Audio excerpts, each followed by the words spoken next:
to hear them tell it. Jefferson versus Dunbar was just another game.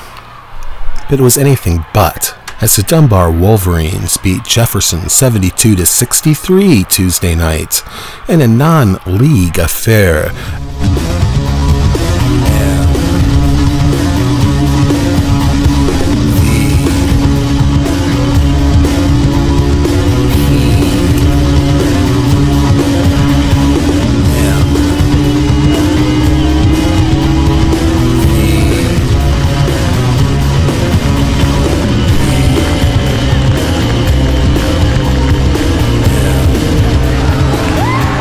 It was an evening of abnormally crisp championship basketball.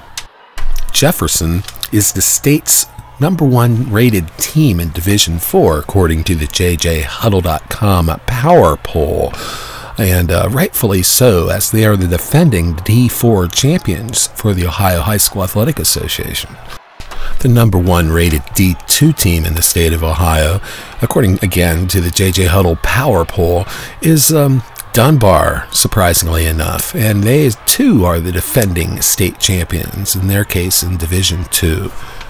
Dunbar lost their star player from last year, Jaron Johnson, but returned a large contingent of high-quality players, most notably Richard Tutu Brown. And of course, he's the son of Richard Tutu Brown, and you can find his jersey up there on the wall in the very complex that this game is being played. He and Jaron were reprimanded for a breaking and entering incident a couple of years ago, and this is the first year of meaningful play for Mr. Brown, and he appears to be making the most of it, as you can see. And although he looks a lot like his father, that's too easy because he's a lot more physical than his father was. But Brown isn't alone. Deontay Hawkins is physical as well. And as you can see by some of the throwdowns later on in this video, he's quite the load. As I noted earlier, the participants in this game thought pretty much to the man that this was just another game, another date on the schedule.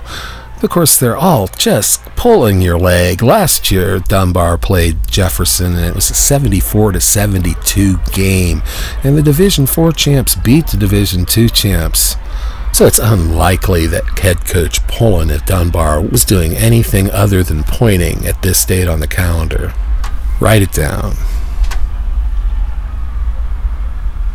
The high scorer in this game, of course, was Mr. Hawkins.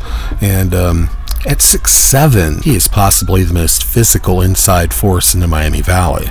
And he proved that on this night by holding the JJHuddle.com preseason player of the year for D4, Cody Latimer, to 6 points. He had a lot of help in doing so, but because of that backside help, the Wolverines were unable to contain Joby Jackson, and Joby ended up lighting him up for 24 points. It's hard to say that a man who coached his team to a 9-point loss had a great evening, but you'd have to say that Art Winston, a D4 coach, had a great evening. There is no chance that his team is going to see that kind of pressure again in a D4 environment. It just isn't going to happen. And they held up with aplomb. They got that stage. Man. He touched a lot of people's lives. Yeah, dude. It's always good to me. Pete, you got 32 points out of Hawkins tonight. That's what you've been waiting for. Yeah, big game for him. It was our first big game, big game in front of people, in front of town. So I mean, though Thurgood was, but we wasn't in our comfort zone here at home. So, so that was a great way for him to start Christmas off. Hopefully we can continue the second half.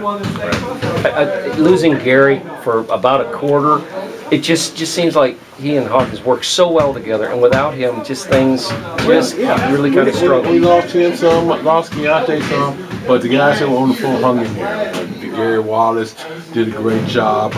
Rice played a great game for us. We've been looking, he shot the zone out of it, stretched it, made things a little easier for us to get some inside stuff. And Teddy, we told him we needed some inside buckets on him, and that's what we got out of it. And his shot was on when he had the opportunity. You owe Jefferson one. Well, no, it's just another regular game. No, it wasn't. Just another game. We got plenty to play. It's Me and my assistant coach, Mark Barker. I mean, everything to him. We drive all over to see all the Division 4 teams we can possibly can in our region. Scout them. I mean, we scout teams early, see how they playing early, opposed to how they playing in the tournament. We know Lockton. We just played Lockton Saturday. But we know Lockton's gonna be better by the time the season ends. So they're young. They're gonna be better. Good job. The other night I was watching the Michigan State game, and Adrian was out at the top of the key hedging, right? They pick and rolled him. He got to the basket before the guy with the ball did and blocked it. You know, how many people in college basketball make that play, number one? Where the hell did he learn it? Right here. Yeah, take that. I mean, and that's what a lot of people don't realize is that we don't have a choice of a lot of basketball players. We don't have that, you know, you can walk in the gym and say, okay, there's 75, 80 boys that can play.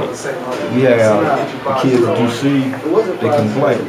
A lot of the kids at UC probably could, through hard work, they get better and better and better and better. And then once they had that moment of success, because we had some kids, we had a kid that played tonight, Jawan Morgan, who didn't play varsity last year, was able to get in the game, know his role, understand his role, and play and then do something positive for the team.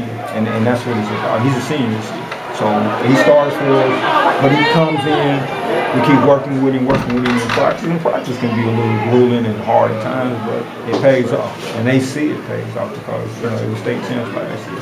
And everybody put us in the state championship. In '98, it was like nobody expected us to go. In 2010, everybody expected us to go. It's like, you got Adrian, you got Cody, you got Joe, you got him, you got him, you got him. Y'all should be in the state. So the pressure was, I mean, it was tremendous. Good job, man. It was tremendous pressure all last night. Tremendous pressure everywhere you went, barbershop, to the mall. All right, hey, y'all Jefferson, y'all should win the state this year. Y'all should win the state this year. Y'all should do this. There was so much pressure on the kids, and for them to do it, I mean, that was unbelievable. Not as much pressure this year, but their mindset is we champions.